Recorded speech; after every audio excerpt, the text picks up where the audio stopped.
Assalamualaikum warahmatullahi wabarakatuh.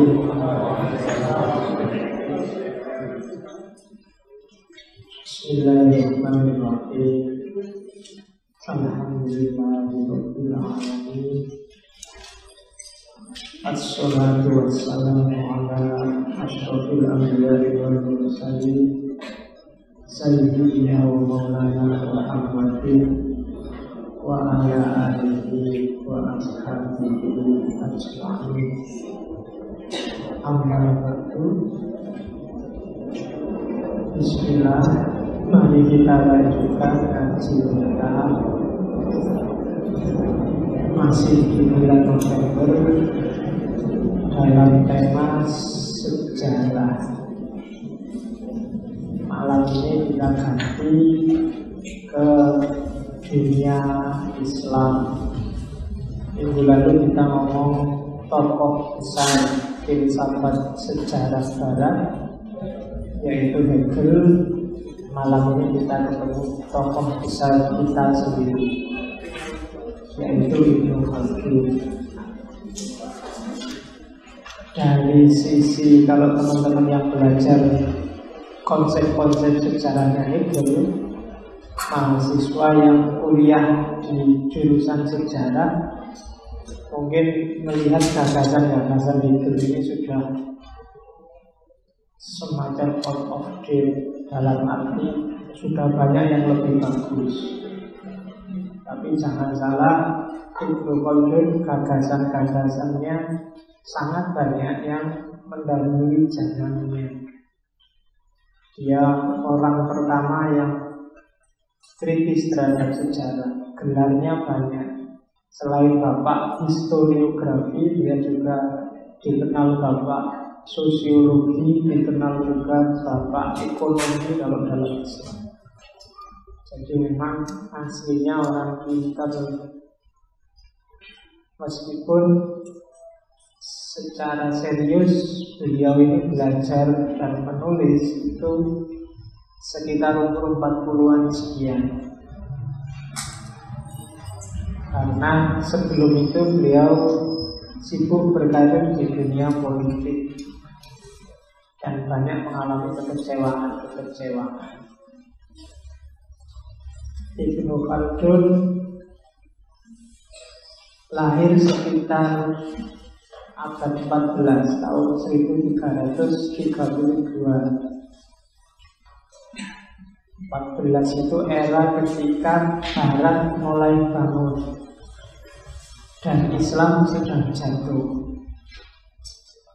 Era kegelapan Islam dimulai, kejayaannya Barat muncul sampai hari ini.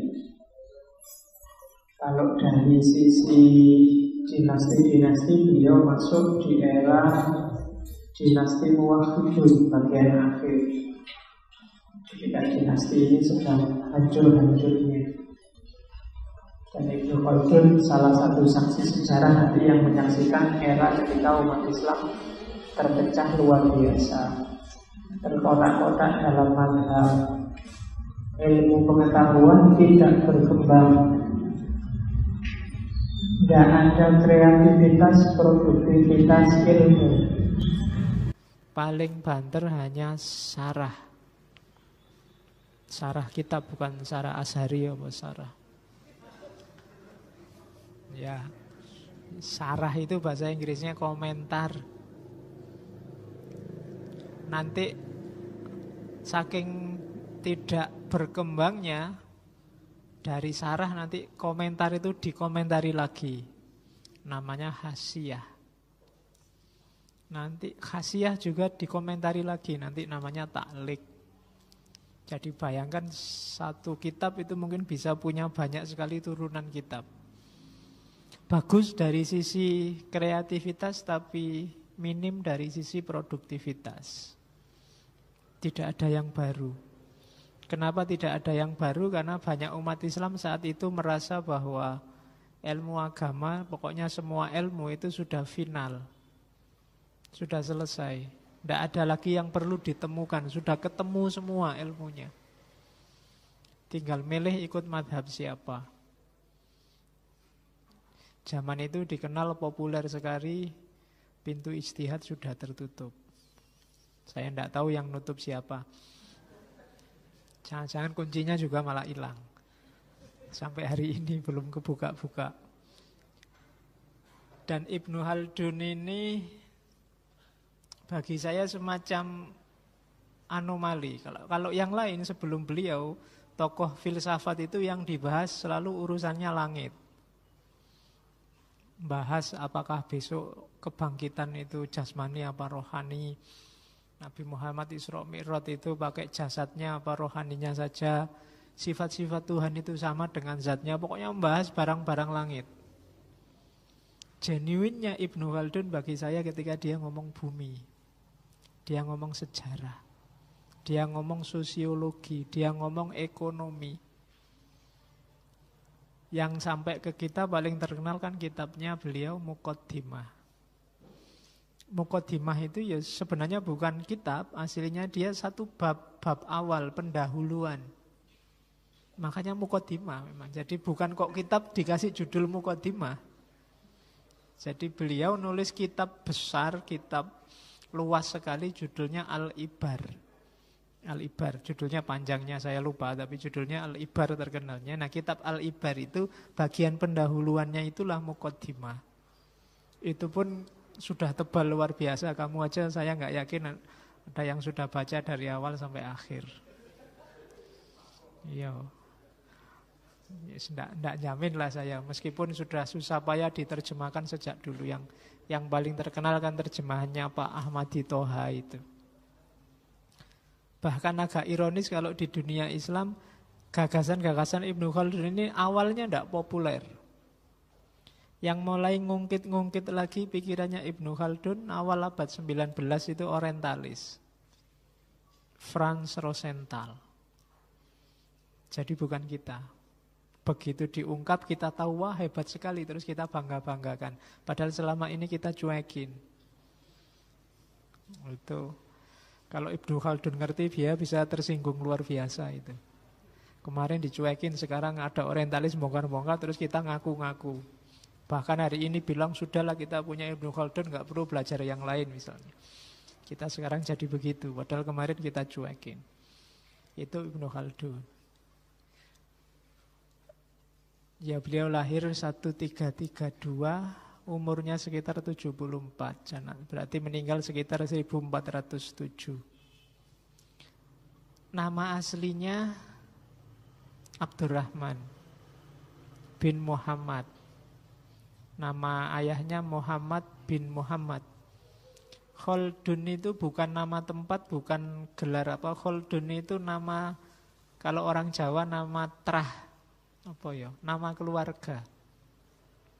Jadi mbah buyutnya Ibnu Khaldun itu orang besar, namanya Khalid bin Utsman.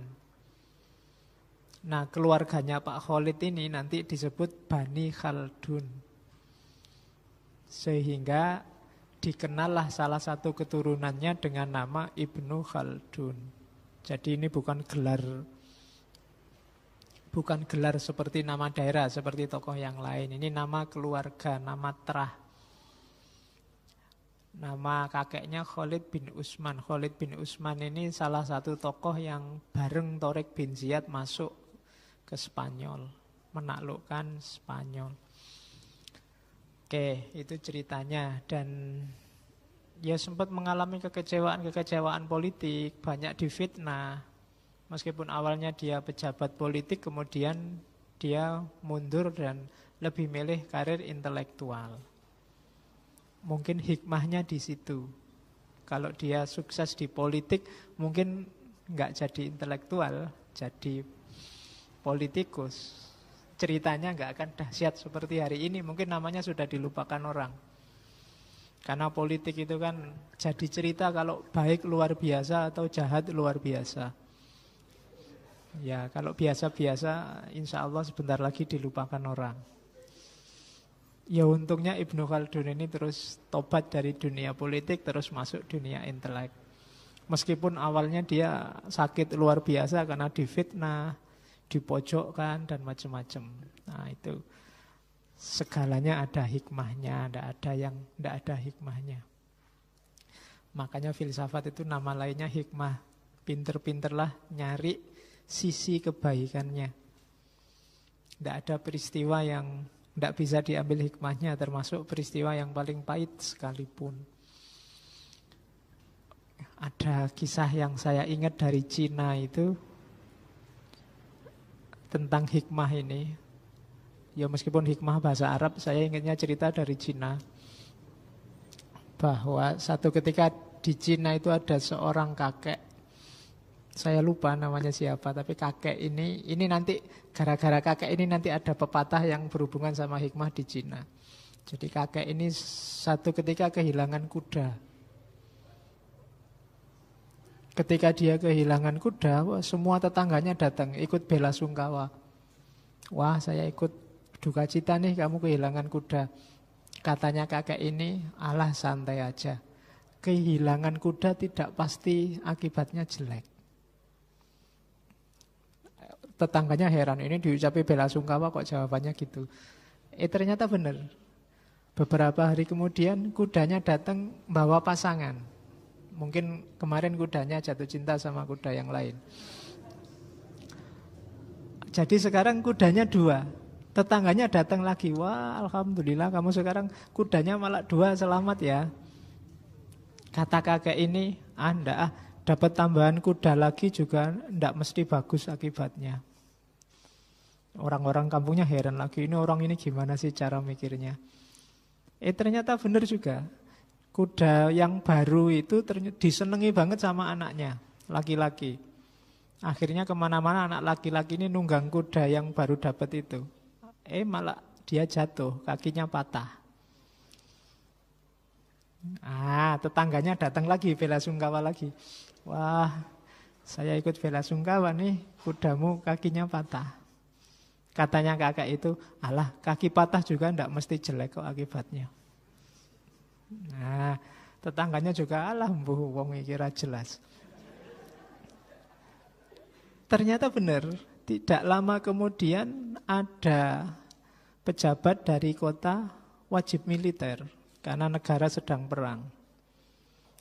Semua anak muda dibawa ke medan perang kecuali anaknya si petani karena kakinya patah. Selamatlah dia, tidak ikut wajib militer. Jadi ternyata apa-apa ada hikmahnya. Tetangganya nggak sempat layat lagi, sudah ke medan perang dan tewas semua. Jadi nggak ada yang mengucapkan lagi. Oke, itu yang disebut hikmah. Jadi Ibnu Khaldun juga begitu. Gagal di dunia politik, akhirnya sukses di dunia intelektual. Ya mungkin kalian nanti juga begitu. Kuliah tidak sukses, IP jelek, siapa tahu nanti sukses di dunia yang lain. Ya, ada hikmahnya. Lo sopo ngerti kalau nanti kuliahmu sukses luar biasa kumlot, akhirnya kamu cuma ngejar-ngejar ben dadi PNS. Begitu tidak sukses kan kamu jadi kreatif mikir yang lain. Ngelamar PNS mesti nggak diterima. Jadi terus jadi kreatif, itu namanya hikmah. Oke. Itu diantara yang dikejar oleh filsafat. Cinta kebijaksanaan yang nama lainnya adalah hikmah. Oke, bismillah, kita mulai belajar Ibnu Khaldun tentang sejarah. Ya, sebagian besar referensinya dari Muqaddimah, pendahuluannya saja. Meskipun kalau ada yang mau masuk ke kitab Al-Ibar itu jauh lebih kaya. Nah, itu definisinya yang bisa kita simpulkan dulu dari kitabnya Ibnu Khaldun tentang sejarah. Katanya Ibnu Khaldun, sejarah itu rekaman, catatan. Nah, ini saya kasih tanda petik karena nanti nyawa teorinya ada di situ. Kalau itu rekaman atau catatan, perhatikan siapa yang merekam, bagaimana caranya merekam, untuk tujuan apa itu direkam, nanti menentukan. Terus juga yang paling penting aspek apa yang direkam. Nah, itu nanti jadi kunci teorinya, kata-kata rekaman itu. Jadi jangan dikira rekaman sejarah itu kemudian pasti objektif nih, enggak. Nanti Ibnu Khaldun memulai sebuah tradisi yang luar biasa yang dikenal sebagai sejarah kritis. Jangan serta-merta percaya dengan narasi-narasi sejarah, meskipun itu bentuknya rekaman. Wong rekaman itu juga tergantung rekamannya, tergantung siapa yang merekam. Misalnya ngaji ini direkam, itu kan tergantung yang pingin. Ada yang direkam kemudian dipilih bagian awalnya saja, tengahnya ndak usah. Dulu pernah ngerekam, terputus. Ada yang sudah direkam ternyata ndak terekam. Ada yang ndak sederhana urusan rekam-merekam itu. Dan ndak pasti objektif juga. Hari ini banyak orang karena sering dituduh hoax, sering dituduh berita bohong, bikin berita yang tidak bohong, tapi direduksi. Direkam sesuai kepentingannya. Cara menyajikannya dipelintir. Ya rekaman itu asli, wong ada suaranya, mungkin ada gambarnya, ada videonya. Tapi cara menyajikannya diversikan sesuai yang bikin penyajian. Nah itu hati-hati, meskipun sejarah itu rekaman, saya itu ngomong apa adanya loh. Jangan salah, ngomong apa adanya itu selalu apa adanya versi yang ngomong. Ya, mungkin versi yang aslinya kita tidak tahu. Kalau di filsafat kan ada teori dari Immanuel Kant yang namanya fenomenalisme. Segala sesuatu itu sifatnya selalu fenomenal. Fenomenal itu sesuatu menurut orang yang baca. Sesuatu yang asli itu tidak bisa dijangkau. Teh ini aslinya gimana? Tidak tahu. Selalu teh menurut saya, teh menurut kalian, teh menurut dia. Ada ndak Pak teh yang di luar pemahaman manusia? Ndak ada. Begitu kamu pahami, kamu lihat itu teh menurutmu sudah. Jadi itu penjelasan dari tanda petik rekaman. Apa sih yang direkam? Kalau itu sejarah, ya jelas peradaban sosial manusia dan dunia. Yang utama ini. Kenapa kok bukan sejarah individu per individu? Mungkin ada yang penting, ada yang tidak penting. Tapi kalau sejarah sosial pasti penting. Makanya nanti di antara originalitasnya Ibnu Khaldun adalah dia menggagas satu teori yang dikenal sebagai sejarah sosial. Bukan cuma sejarah orang-orang besar. Kan sering kita baca sejarah itu sejarahnya orang-orang besar. Jarang cerita sejarah sosial. Kalau kita baca sejarahnya Jawa misalnya, kita ngertinya pokoknya Jawa itu dulu misalnya ada Singosari, Ken Arok tewas diganti anaknya Anusapati tewas diganti anaknya Tohjoyo. Terus begitu dari raja ke raja. Zaman itu kita tidak tahu orang Jawa zaman itu cara bergaulnya gimana, pakai bajunya apa, makanan favoritnya apa. Kemudian sudah ada angkringan apa belum. Kemudian tidak ada kamu nyari data itu. Ngertinya data raja-raja. Situasi sosial datanya tidak terlalu banyak. Nah itu diinisiasi oleh Ibnu Khaldun dengan sejarah peradaban sosial manusia. Itu lebih penting. Karena mungkin asumsinya manusia dibentuk oleh dunia sosialnya, tidak sebaliknya. Terus dalam sejarah sosial pasti ada perubahan karakter sosial masyarakat. Misalnya kalau di kekejamannya itu kalimat aslinya begitu memang, hubungan sosialnya, solidaritas kelompoknya. Indonesia dulu misalnya dikenal secara sosial masyarakatnya ramah-ramah, toleran. Sekarang lebih ramah lagi, lebih toleran lagi kalau ada kepentingannya. Nah, kalau tidak percaya kamu silakan masuk mall, itu semua SPG. Kalau kamu masuk mesti senyum. Ya, kecuali kamu nggak niat beli. Apalagi kamu bilang cuma lihat-lihat aja kok Mbak, ya mesti ditinggal kamu. Oke, terus jadi sejarah karakter sosial. Karakter sosial manusia pasti berubah. Karena manusia itu dinamis. Hari ini mungkin warna kita warna relasi sosialnya beda sama dulu. Sekarang relasi sosial kita apalagi melalui medsos semua. Kita jarang kopi darat kalau bahasanya dulu. Ketemu langsung jarang. Sama temen aja kita pakai medsos. Kadang-kadang sama temennya di kelas, dosennya ngajar, kamu WA-an. Wah, dosennya ngantuk. Terus yang di sana, oh iya ya dosennya gitu. Jadi kamu, oke. Jadi beda sudah relasi. Kalau zaman dulu kan sebelum ada medsos kan kamu pakai kertas kecil, kamu tulis, dilempar ke temannya sebelah, terus sama itu sampai ke belakang. Sekarang relasinya beda. Oke, yaitu contoh kecilnya. Dari sisi yang besar pasti ada. Nanti ada ceritanya kalau di Ibnu Khaldun bagaimana perubahan karakter sosial. Kalau perubahan itu sifatnya evolutif, tapi jangan lupa juga ada revolusi-revolusi. Ketika manusia saling menaklukkan, itu juga termasuk narasi, termasuk rekaman sejarah. Jangan lupa juga aktivitas sosial. Jadi aktivitas pekerjaannya, tren zaman itu gimana dan seterusnya.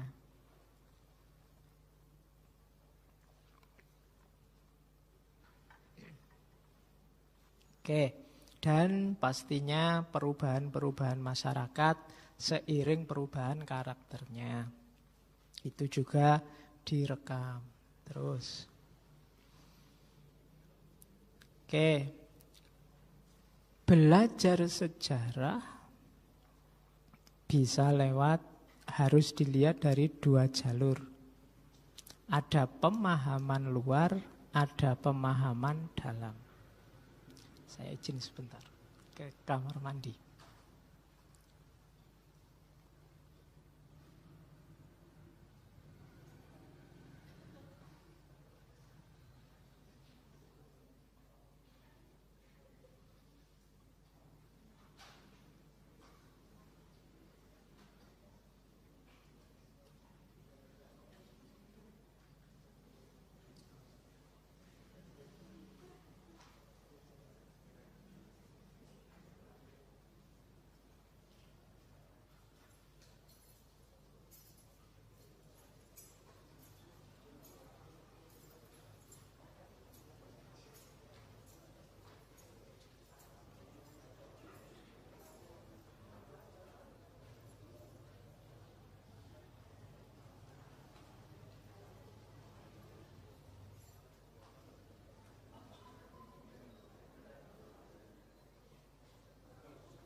Saya itu lupa, enggak bawa tisu, rada pilek.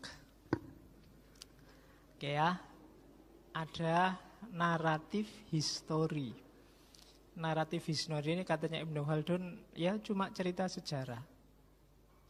Enggak penting.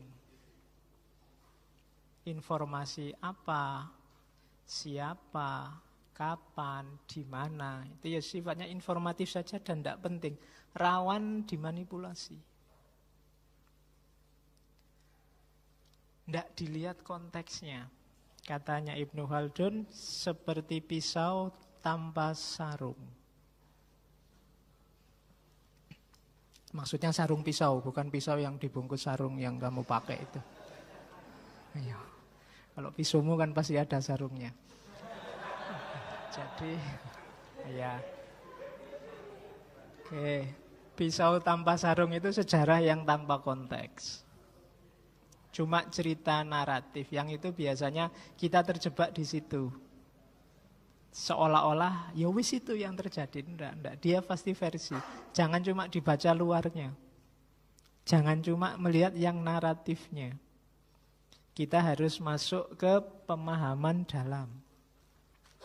Jadi membaca sejarah secara kritis. Oke. Jadi sejarah itu harus bersifat nazar dan tahqiq. Pertanyaannya bukan cuma apa, siapa, kapan, di mana, tapi bagaimana, mengapa, dan apa jadinya. Jadi bagaimana itu ngomong tentang historisitas peristiwa. Historisitas itu ya bagaimana, berarti bagaimana peristiwa itu terjadi, urutannya, kronologinya, dan seterusnya. Kemudian mengapa peristiwa itu terjadi, dan selanjutnya bagaimana atau apa jadinya. Ini hubungannya dengan kausalitas sejarah, sebab akibatnya.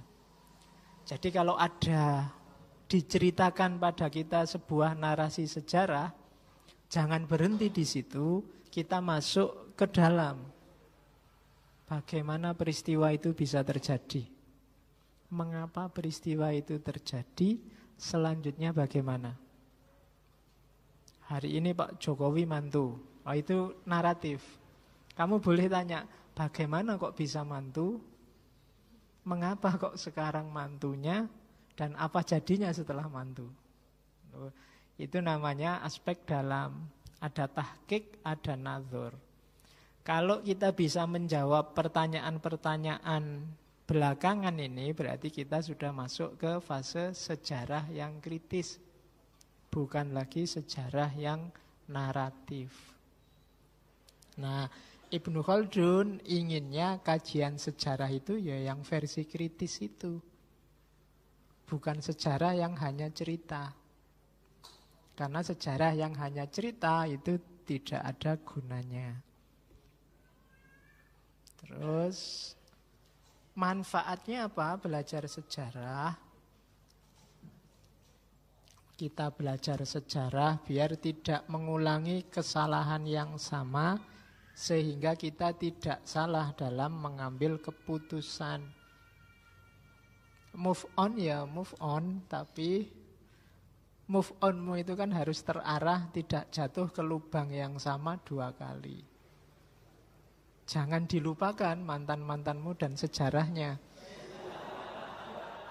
Ya, karena kalau tidak kamu akan jatuh ke lubang yang sama nanti. Jadi ya tetap harus diingat, tidak masalah. Sambil tetap bergerak maju, diingat-ingat kemarin salahnya apa, kelirunya apa, biar tidak ngambil keputusan yang sama, nanti jatuh lagi di tempat yang sama. Nah, jadi untuk mengambil keputusan, ya zaman itu yang paling butuh untuk keputusan dalam dunia sosial kan penguasa. Maka orang yang kita jadikan pemimpin itu usahakan yang ngerti sejarah. Biar tidak tertipu. Biar tidak kita jatuh ke kesalahan yang sama 2 kali. Terus yang kedua ya, ketika mengambil keputusannya pas, berarti kita bisa menata masyarakat secara lebih baik. Kalau bahasanya Ibnu Khaldun, tadbirul Madinah. Mengelola kota, mengelola masyarakat. Jadi memutuskan yang benar sehingga masyarakat jadi benar. Itulah manfaatnya belajar sejarah. Terus, apa yang harus dilakukan oleh ahli sejarah? Paling tidak 4 hal ini. Observation, criticism, comparison, examination. Jadi sejarah itu urusannya tidak cuma melihat terus cerita, tapi juga ada observasi, menelaah, mencari data. Setelah itu kritisisme, mengkritisi. Data yang tampil di depan kita itu harus diolah, harus dipilah, harus diklasifikasi. Terus comparison, Dibandingkan. Kenapa harus dibandingkan? Ya biar kita paham. Karena cerita sejarah itu sesuatu yang terus berulang. Nanti Ibnu Khaldun dikenal dengan teori siklus sejarah. Jadi sejarah itu ada siklusnya, berputar. Maka untuk paham peristiwa A, kadang-kadang kita harus lihat peristiwa yang lain yang sama. Itu comparison. Baru terus examination. Examination itu diuji. Benar enggak sih? Cara ngujinya tadi pertanyaan bagaimana, mengapa, selanjutnya bagaimana, apa yang akan terjadi, dan seterusnya. Itu examination. Jadi harus observatif, berangkat ke lapangan nyari data. Enggak boleh ngarang. Sejarawan kalau enggak punya data ya mending enggak usah jadi sejarawan, karena dia harus observasi. Pak, enggak hafal-hafal, Pak, saya dibayangkan saja kan mesti sudah tahu, enggak bisa. Kritisisme. Karena kadang-kadang banyak data yang di depan mata kita itu menipu. Kelihatannya begitu, tapi di balik itu kan berbeda. Terus comparison dan examination. Contohnya, mengapa harus kritis? Itu di Muqaddimah ada contoh Al-Mas'udi. Contoh dari Mas'ud ini. Jadi katanya Ibnu Khaldun, banyak sejarawan termasuk Al-Mas'udi misalnya menceritakan misalnya kisahnya Nabi Musa dan Bani Israel. Katanya Al-Mas'udi, orang-orang Bani Israel yang dibawa oleh Musa keluar dari tekanannya Mesir, kan itu setelah dikejar-kejar Fir'aunnya tewas, kan ini Nabi Musa membawa gerbong orang-orang Bani Israel. Yang orang-orang ini oleh Allah sebenarnya disuruh masuk ke Palestina, the promised land, tanah yang dijanjikan, Baitul Maqdis. Baitul Maqdis itu dulu rumahnya Nabi Yakub. Cuma karena ngeyelnya orang Bani Israel, sehingga mereka oleh Allah kemudian dimurka, terus dibikin bingung selama 40 tahun nggak bisa masuk ke Baitul Maqdis. Jadi tidak bisa masuk ke Palestina 40 tahun. Nanti ada ayatnya yang tegas ngomong 40 tahun. Jadi mereka muter di sekitar situ. Di padang pasir namanya padang pasir Tih. Yang di situ mereka harus nunggu 40 tahun dulu baru bisa masuk. Sampai ngalami Nabi Musa, dan nanti yang membawa mereka masuk sudah bukan lagi Nabi Musa sama Nabi Harun, tapi Nabi Yusa bin Nun. Itu 40 tahun. Ya disitulah nanti banyak mukjizat-mukjizat. Mungkin kalian pernah dengar Allah ngasih makanan namanya manna wassalwa. Tongkatnya Nabi Musa yang bisa mengeluarkan air. Atau ada naungan awan terus sehingga meskipun di padang pasir mereka tidak panas dan seterusnya.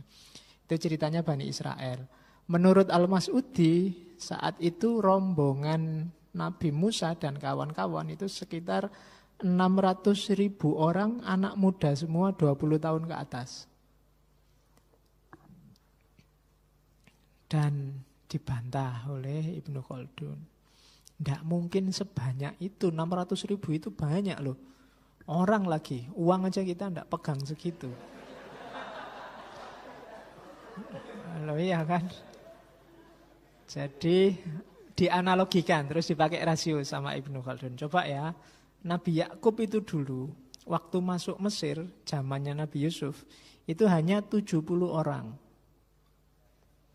Dan angkatan dari Nabi Musa sampai Nabi Yakub itu hitungannya Ibnu Khaldun sekitar 4 generasi.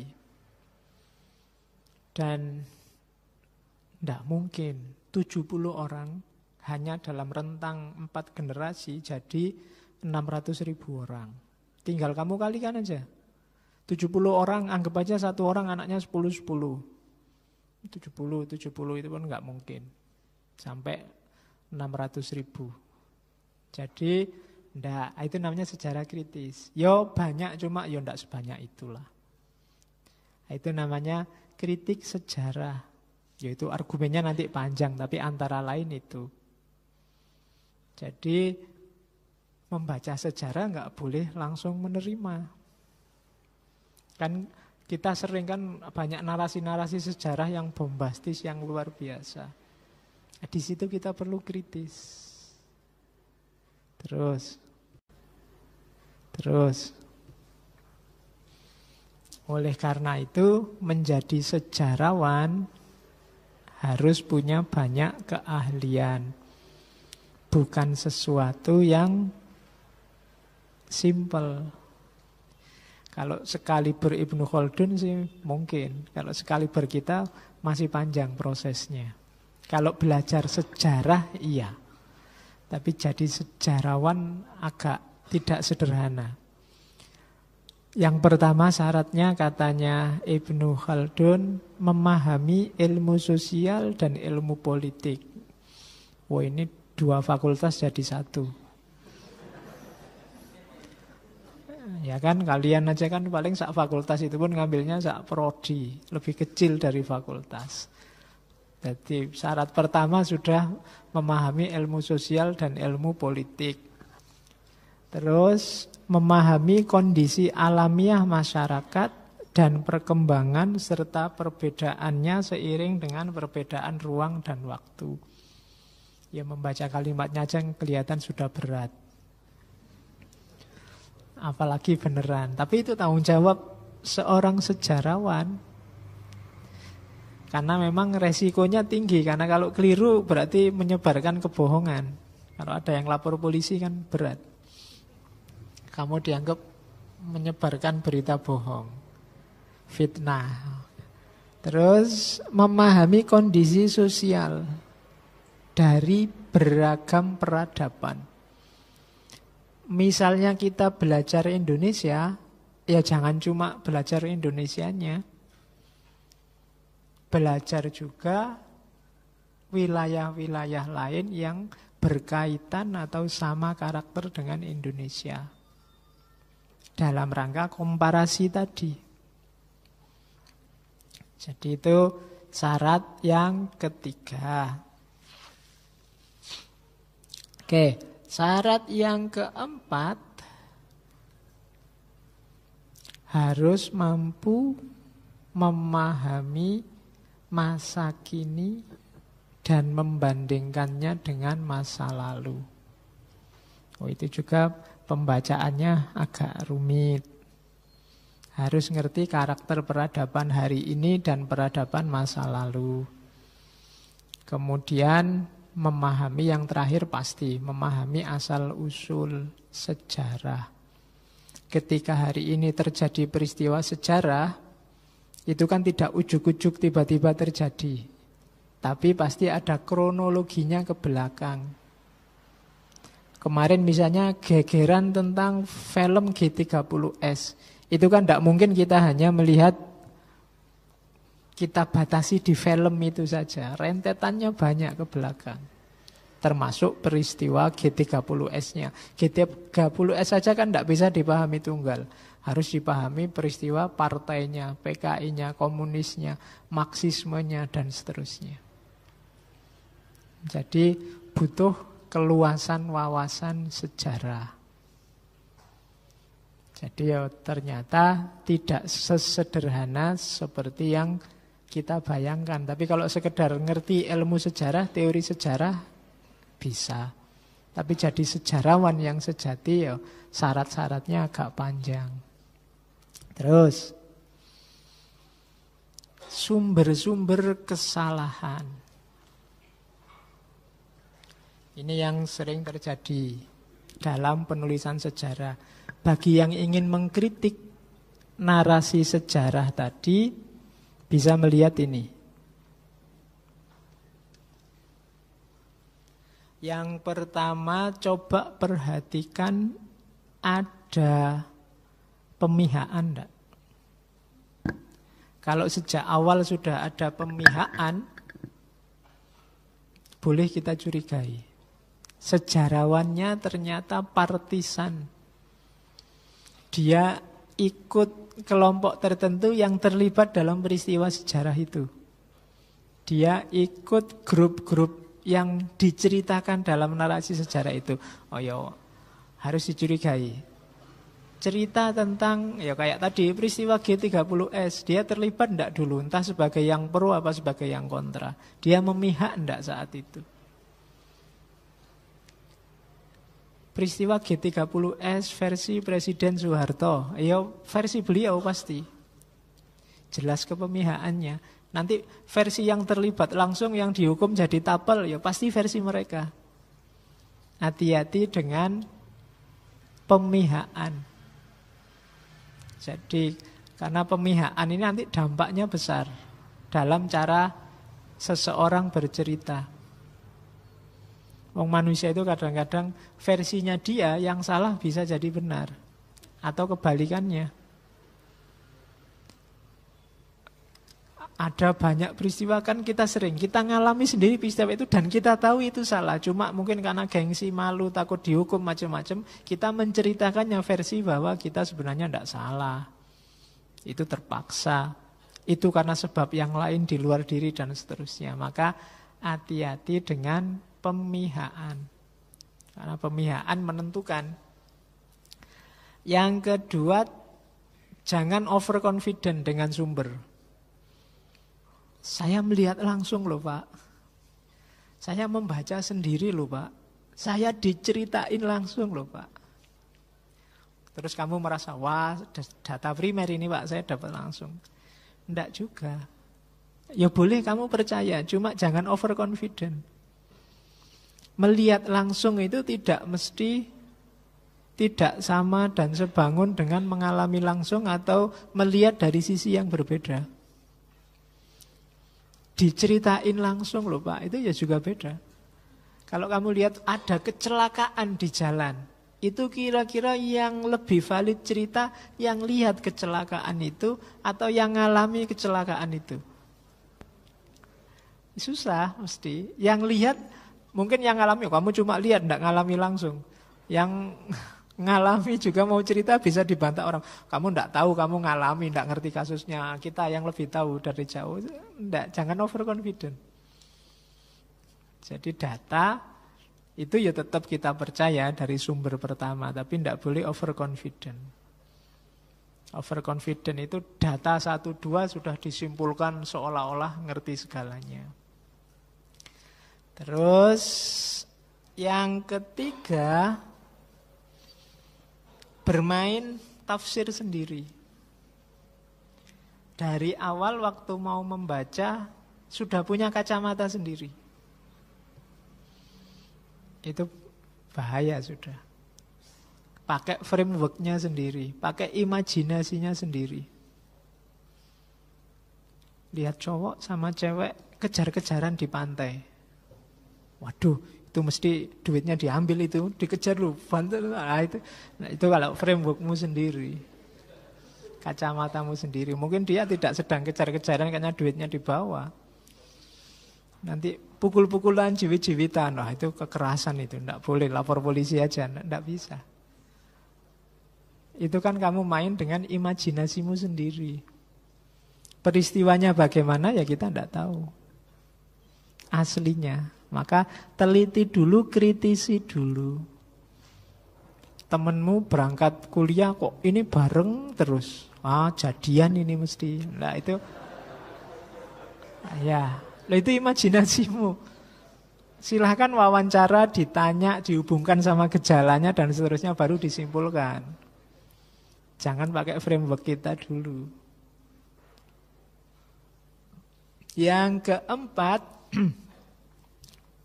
keliru milih otoritas. Karena biasanya kita kan punya informan yang kita wawancara. Nah, ini hati-hati jangan keliru milih otoritas. Orang yang mau kita percaya informasinya. Pastikan dia memang berhubungan, pastikan dia memang mengalami langsung, pastikan dan seterusnya. Jangan salah, karena begitu salah ya kamu keliru data sudah. Terus yang kelima, tidak mampu meletakkan peristiwa dalam konteksnya. Nanti ada contohnya banyak di bukunya Ibnu Khaldun itu. Jangan lupa setiap peristiwa ada konteksnya. Jangan dilepaskan dari konteksnya. Ketika dilepaskan, nanti pemahamannya jadi beda. Ada mahasiswa yang tanya, Pak, versi hukuman dalam Al-Quran kok sadis-sadis semua ya Pak? Ada potong tangan, ada rajam, ada apalagi banyak. Ya rasanya sadis karena kamu membacanya hari ini. Dalam logika zaman itu, di konteks zaman itu enggak. Mungkin ya biasa, ya memang begitu, orang salah harus dihukum sampai segitu. Tapi hari ini mungkin beda lagi cara berpikir kita. Orang zaman dulu lihat cara kita menghukum mungkin juga begitu.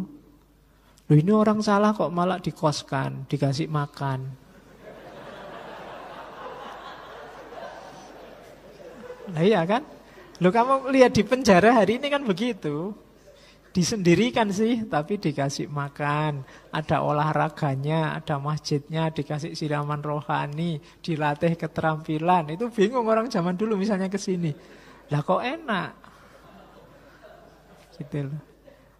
Kenapa? Ya orang dulu konteksnya beda sama hari ini. Sama kayak kita merasa model hukuman zaman dulu terlalu sadis. Mungkin orang dulu nganggap orang hari ini menghukumnya terlalu lembek. Loh, kalau kayak gitu ya orang bolak-balik jahat lagi. Habis korupsi terus di penjaranya enak.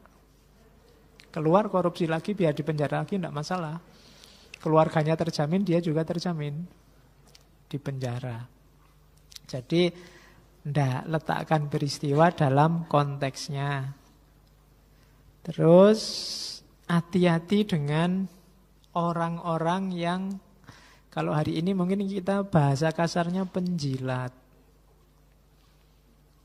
Kan sekarang banyak misalnya buku-buku yang cerita biografi, cerita orang besar atau penguasa.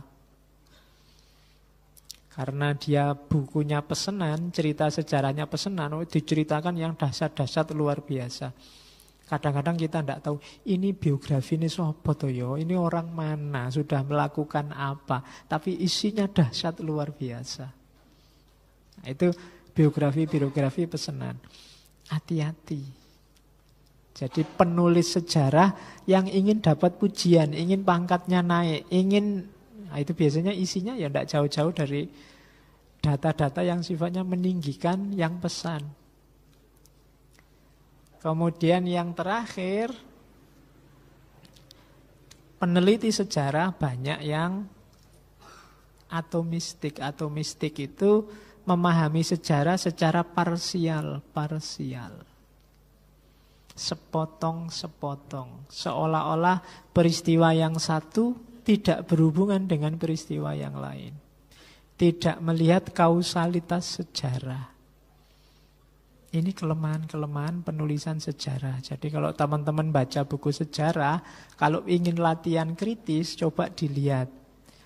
Bukan cuma narasi sejarahnya, tapi dilihat apa yang ada di balik narasi. Penulisnya siapa, ada kepentingan apa, konteksnya pas apa tidak, tujuannya apa, dan seterusnya. Itulah nanti yang dikenal sebagai sejarah kritis. Ini contoh tadi. Di Muqaddimah ada contoh bagaimana kita jangan lupa dengan konteks. Misalnya cerita tentang Al-Hajjaj. Al-Hajjaj ini apa? Menteri Pertahanan kalau sekarang. Panglima perangnya Marwan, Abdul Malik bin Marwan dari dinasti Umayyah, yang terkenal sadis luar biasa. Cuma dia ini agak ambigu. Dia ini apal Quran loh. Jangan dikira. hafal Quran dan banyak cerita dia bisa khatam Quran sehari 2 kali. Tapi sadisnya luar biasa. Beliau termasuk panglima yang dikenal menyerbu Ka'bah, meruntuhkan Ka'bah. Zaman mengejar-ngejar Abdullah bin Zubair, karena Abdullah bin Zubair tidak mau baiat pada khalifah, diperangi Abdullah bin Zubair di Mekah. Abdullah bin Zubair bersembunyi di Mekah, masuk dalam Ka'bah.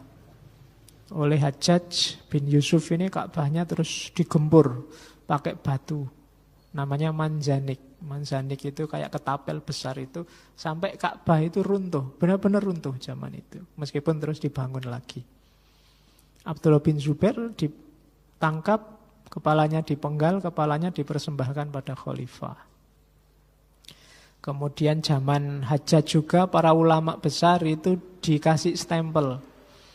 Kayak stempelnya hewan itu pakai besi di tubuh mereka, di kulit mereka dikasih stempel. Termasuk sahabat-sahabat besar seperti Ibnu Abbas dan kawan-kawan. Hajjaj juga dikenal yang menewaskan Abdullah bin Umar. Pakai pisau yang beracun. Jadi orangnya sadisnya luar biasa. Tapi hafal Quran. Jasa intelektualnya juga banyak. Ada harokat fathah, kasroh, dhammah dalam Al-Quran. Itu jasanya Hajjaj yang memerintahkan. Biar orang baca Qurannya lebih mudah. Oh, itu saya tidak tahu perhitungannya sama malaikat besok. Jadi di satu sisi hafid, hari ini kan banyak orang mengejar jadi hafal Quran, hafid Al-Quran. Tapi ternyata juga tidak jaminan, harus dibarengi banyak disiplin yang lain. Kalau tidak nanti yo hafid, yo tiap hari menghatamkan Quran 2 kali tapi tidak keder, tidak segan memenggal kepalanya orang. Oke, Hajjaj ini kalau dalam sejarah, kenapa kok dia cinta Al-Quran, hafid juga karena ayahnya itu guru, ustadz. Banyak orang salah paham katanya Ibnu Khaldun dengan kata-kata ustadz ini. Bayangannya kalau itu ustadz, itu ya kayak guru hari ini, kedudukan yang tidak penting. Biasanya terus orangnya miskin. Ya kan, yang diandalkan ya sopan santun, rendah hati itu dok. Padahal katanya Ibnu Khaldun, loh membacanya jangan ustadz hari ini. Hari ini itu zaman Ibnu Khaldun ya. Kalau hari ininya Indonesia abad 21 kan beda. Kalau ustadz itu ya pasti masuk TV terus ya penggemarnya banyak, dipuja-puja orang, akhirnya nikah lagi. Contohnya kan banyak. Nah, kalau zaman itu, zamannya ayahnya Hajjaj itu masih era tabi'in, itu ya ustadz itu posisi yang mulia. Karena dia dianggap yang membawa, yang menghidupkan ajaran Rasul. Kita kenalnya ulama, warasatul anbiya. Anggota masyarakat kelas paling tinggi. Jadi jangan dianggap sepele. Allah cuma anaknya guru aja, enggak, beda. Guru zaman dulu dengan guru zaman sekarang. Itu yang disebut konteks, cara membaca. Harus pas dengan settingnya. Karena begitu kita salah menerapkan setting, salahlah paham kita. Jadi kalau ada pernyataan Hajjaj itu anaknya ustadz, ya dia sebenarnya anak orang terpandang, orang penting, bukan anak dari pinggir jalan. Nah, ya nanti dalam konteks yang sama boleh dibaca misalnya Ken Arok. Ken Arok itu kan dulu dianggap perampok, dianggap begal dan lain sebagainya. Itu coba dibaca di konteks zaman itu, bukan konteks hari ini. Biar kita bisa paham sejarah. Terus ada yang ditekankan lagi oleh Ibnu Khaldun bahwa penulisan sejarah, karena yang nulis itu manusia, sering terjebak pada berlebihan. Manusia itu suka hal-hal yang wow. Iya. Makanya kamu sering bilang emangnya harus bilang wow. Ya. Ya kalau nggak bisa wow ya apa hak apa lam. Jadi banyak ahli sejarah yang tidak sadar imajinasinya masuk. Peristiwa biasa-biasa diceritakan luar biasa. Karena kalau ceritanya biasa tidak enak. Wong sekedar temennya jalan bareng aja kan kamu cara cerita, wah itu lengket kayak perangko kemana-mana. Itu kan kelihatan luar biasa, padahal ya biasa aja. Karakternya manusia katanya Ibnu Khaldun. Manusia gemar dengan hal-hal yang tidak biasa. Nah ini masalah. Jadi hati-hati dalam narasi sejarah apapun, perhatikan aspek berlebihan ini. Maka harus ada kritik sejarah.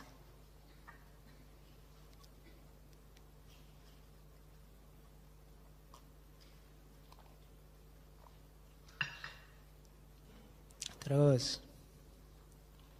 nah, sekarang rumus perubahan sosial.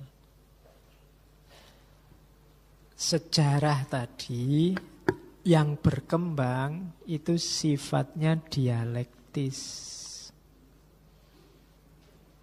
berubah-ubah. Rumus pertama, the people follow the religion of the king, of their king. Masyarakat itu ikut agamanya rajanya. Orientasi hidup bernegara itu ikut pimpinannya pasti. Pimpinannya coraknya apa, biasanya itulah corak umum kehidupan di situ. Karena pimpinan itu gonta-ganti, ya orientasi kita sebenarnya gonta-ganti. Cara berpikir masyarakat sebenarnya gonta-ganti, mengiringi pimpinannya. Dan hidup ini dialektis. Dialektis itu kalau bahasa ilmiahnya dalam dunia sosial terjadi namanya continuity and change. Continuity and change itu hidup ini melanjutkan yang lama dan mengubah sesuai versi hari ini. Jadi iya kita mewarisi tradisi itu pasti. Tapi tradisi yang kita warisi itu biasanya tidak kita hidupkan persis 100% kayak yang lama. Kita nambahi atau mereformasi sesuai versi kita. Ya contoh paling gampang, umat Islam didorong-dorong untuk ngaji. Ya Pak, kita terima anjuran untuk ngaji itu. Cuma kalau dulu ngaji itu nenteng-nenteng Al-Quran kemana-mana, sekarang cukup HP. Jadi kalau ngaji pakai HP, ini kan namanya continuity and change. Apalagi sekarang lebih rajin HP-nya daripada orangnya ngajinya. Ya, kan banyak itu kan. Yang penting lah yang ngaji Pak. Ya enggak apa-apa ya. Besok yang masuk surga duluan HP-mu. Jadi itu continuity and change. Selawatan itu kan HP yang selawatan. Sekarang apa aja tugasnya diganti HP. Bahkan ilmumu sekarang kan diwakilkan ke HP. Lewat Google ada apa-apa ya kamu tanyanya ke Google. Jadi Google selalu a'lam bis-shawab.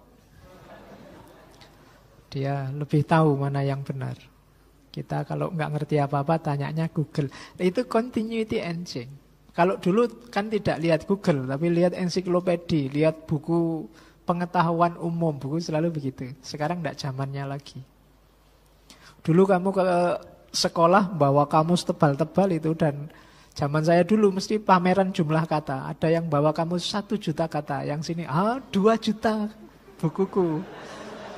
Ya, dulu banyak-banyakan jumlah kosakatanya kamus. Sekarang tidak penting, tinggal buka HP sudah mau masukin kata apa bisa. Jadi ada continuity and change. Ada melanjutkan yang lama dan mengubah sesuai situasi hari ini. Itu rumus perubahan sosial. Nah, rumusnya itu sekarang yang digarap apa sih? Sejarah sosial itu, kalau bahasanya Ibnu Khaldun, sejarah sosial itu menggarap umron, peradaban. Kita belajar karakternya peradaban. Toba'i al-umron, sifat-sifat peradaban. Apa sih yang dipelajari? Karakternya. Peradaban itu punya karakter, punya sifat universal. Dari tahun berapa ada ciri apa, tahun kemudian ada ciri apa lagi, tahun kemudian ada ciri apa lagi. Itu Toba'i al-umron. Jadi ciri-ciri peradaban. Biasanya sifatnya umum, kulliyah. Kita mungkin tidak suka Amerika, kita mungkin ada yang sama sekali tidak suka sama Iran, tidak suka sama Arab. Sebenarnya kalau kita baca secara umum, dunia hari ini, peradaban hari ini ada coraknya. Mungkin ada yang anti Indonesia, mengkritik Pancasila macam-macam, tapi Indonesia sendiri dia punya karakter secara umum. Makanya tadi ada yang bilang Indonesia itu masyarakatnya ramah-ramah loh. Itu kan secara umum, bukan berarti di Indonesia nggak ada orang marah-marah. Ada dan banyak, tapi secara umum itu. Kan banyak turis yang komentar, wah senang sekali di Indonesia ya, masyarakatnya selalu tersenyum. Karena dia ketemunya mesti sama sales-sales sama bakul-bakul itu. Ya mesti aja ketemu guide, ketemu bakul, ya mesti senyum semua mereka. Jadi itu karakter umum peradaban. Ada teorinya namanya teori long term structure. Jadi ada strukturnya memang peradaban ini dan sifatnya long term. Dalam jangka panjang lama-lama berubah. Ada strukturnya, ganti struktur baru. Terus dalam jangka panjang matang berubah, ganti struktur baru. Selalu begitu. Itulah Toba'i al-umron, karakter peradaban kita. Maka belajar sejarah itu sebenarnya belajar karakter peradaban dan perubahannya.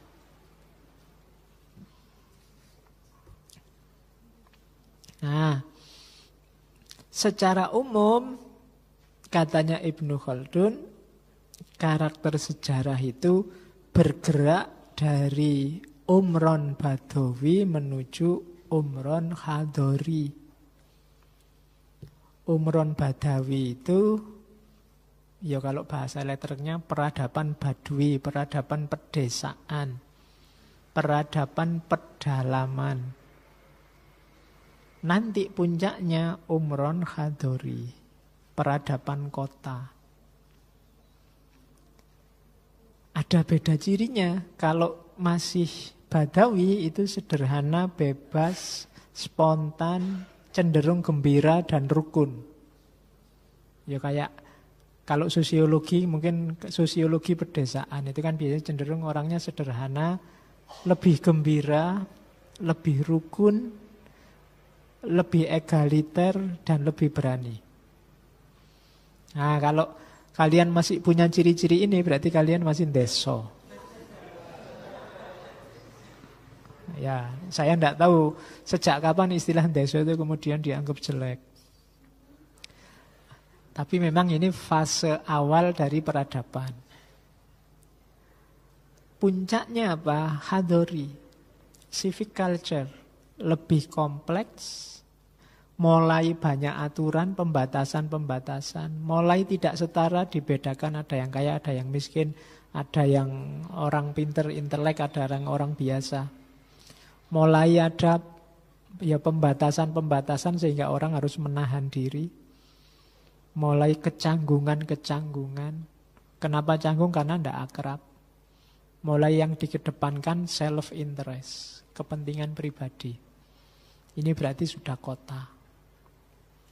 Jadi meskipun kalian, saya itu orang desa loh Pak, tapi egoisnya luar biasa, kemudian canggung, ndak luwes, kemudian merasa tinggi, ndak setara, dan seterusnya, berarti kalian sudah kota. Sudah tidak lagi desa, sudah tidak lagi Badawi, tapi Khadori. Ada positifnya juga ada negatifnya. Di Badawi orang masih susah payah memenuhi kebutuhannya. Di Khadori kebutuhan sudah terpenuhi. Keinginannya berkembang lagi. Jadi ini gerak umron. Ada umron Badawi, ada umron Khadori. Masyarakat itu tidak bisa bertahan, Pak, saya lebih suka desa, pingin desa aja terus, tidak bisa. Ini sifatnya sunatullah. Ya, jadi memang sudah karakternya peradaban itu, ya awalnya sederhana, lama-lama kompleks, jadi Khadori, dan akhirnya nanti hancur. Puncaknya memang Khadori, tapi begitu Khadori tinggal ditunggu turunnya, hancurnya masyarakat. Jadi memang mau tidak mau nanti desamu akan jadi kota. Kalau masyarakatnya sudah bisa memenuhi kebutuhannya, sudah mulai mikir di luar yang pokok-pokok, sudah mulai kompleks variabel-variabelnya, lama-lama dia jadi kota. Dan kalau sudah jadi kota, ya tinggal ditunggu kehancurannya. Itu sudah tabiatnya peradaban. Pokoknya bagaimanapun saya harus desa, Pak. Sekali desa tetap desa. Kalau bagi Ibnu Khaldun tidak mungkin. Pasti sejarah itu bergerak ke level Khadori. Makanya ada level Tamaddun al-Madinah dan Kamalat minal Ma'asyah. Jadi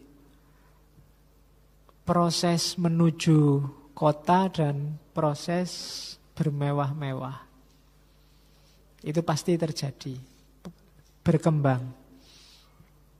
Jadi masyarakat yang ingin memenuhi kebutuhannya, memenuhi keinginannya, kalau sudah terpenuhi, mereka menikmati kemewahan itu. Dan kalau sudah begitu, biasanya terus stuck dan pada akhirnya hancur. Baik itu memenuhi keinginan intelektual maupun memenuhi keinginan kebutuhan fisik, kebutuhan jasmania.